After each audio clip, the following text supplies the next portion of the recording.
Assalamualaikum Buya. Waalaikumsalam warahmatullahi Izin wabarakatuh. bertanya Buya, apakah siksa kubur bagian dari pembersih dosa sampai hari kiamat? Apabila sudah menjalani siksa kubur, apakah terbebas dari siksa kubur, siksa neraka? Syukron Buya. Wassalamualaikum warahmatullahi wabarakatuh. Waalaikumsalam warahmatullahi wabarakatuh. Tuhan kita Allah Maha Kasih, Maha Kasih, tidak akan zalim kepada hambanya, pantang menyiksa hambanya 2 kali.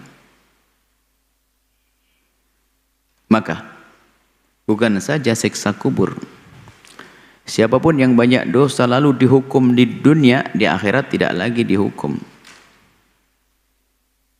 Semoga Allah menjauhkan kita dari zina. Yang terpeleset dalam zina kemudian dirajam lalu meninggal dunia, maka hukuman zina tidak akan ditemukan lagi nanti di akhirat. Hukuman yang ditegakkan oleh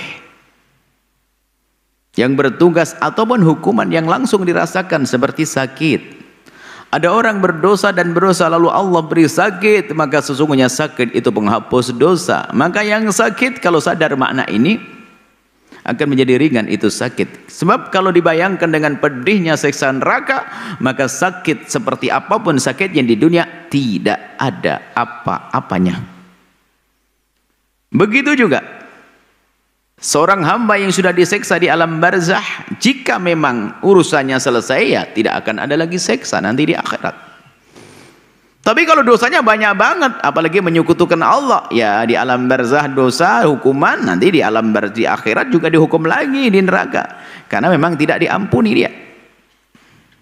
Tapi kalau dosa-dosa yang diampuni oleh Allah itu adalah bagian penghapus,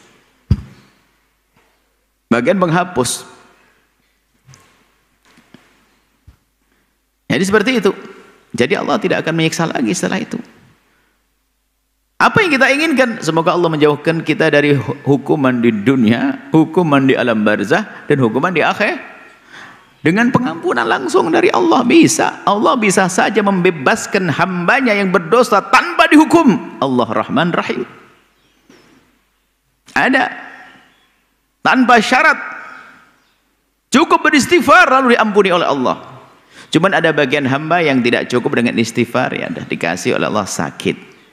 Mungkin dia istighfarnya sudah banyak, kenapa kok sakit? Ingat, tidak ada sesuatu yang tampak sebagai siksa yang Allah berikan di dunia, bukan di akhirat dan alam barzah, yang dirasakan oleh seorang hamba beriman di dunia yang tampak sebagai siksa, kecuali sesungguhnya itu adalah, mungkin ini yang pertama adalah pengampunan dari dosa. Yang kedua mungkin dosanya sudah habis. Yang kedua pengangkatan derajat yang tinggi dan dia menambah derajat tinggi. Yang ketiga adalah Allah akan siapkan pahala yang banyak nanti di akhirat. Artinya apa? Selagi di dunia apapun yang ditimpakan seorang oleh Allah kepada hambanya dari ketidakbaikan, sakit dan sebagainya, sesungguhnya satu daripada 3 tersebut. Maka jangan banyak bergundah. Seandainya sakit karena Allah tidak ingin menyiksa hamba tersebut di akhirat, atau karena Allah ingin mengangkat derajatnya. Di alam barzah pun demikian. Siksa yang Allah berikan di alam barzah untuk mengurangi, bahkan bisa saja habis. Tapi jangan ngentengin, ya sudahlah aku pengen disiksa di alam barzah saja. Oh tidak, di dunia pun kita tidak pengen disiksa, apalagi di alam barzah, mengerikan. Karena ada hamba yang diampuni oleh Allah, yang dosanya gede diampuni. Kalau sudah diampuni tidak akan dilihat dosa itu. Maka hamba Allah seperti babnya hari ini, bab istighfar, maka banyaklah memohon ampun kepada Allah. Jangan menunggu siksa sekecil apapun. Siksa Allah adalah murka Allah, dan dimurkai oleh Allah adalah suatu hal yang amat berat.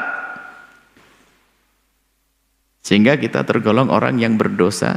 Semoga bukan tidak berdosa, semoga dijauhkan dari dosa. Yang tidak berdosa hanya Nabi. Tidak pantas kita mengatakan kita bukan orang maksum. Yang maksum hanya Nabi. Kita yang pernah berdosa semoga dijauhkan oleh Allah dari dosa, dan dosa kita diampuni. Sehingga tidak lagi ditanya di alam barzah, tidak lagi tampak di alam barzah, dan tidak membebani perjalanan kita di padang mahsyar, dan tidak merepotkan kita waktu nyebrang Shiratal Mustaqim. Bahkan kita pengen perjalanannya adalah tanpa hisab dan menyeberang sirat seperti kilat masuk surga bersama baginda Nabi Muhammad sallallahu alaihi wasallam. Wallahu a'lam bissawab.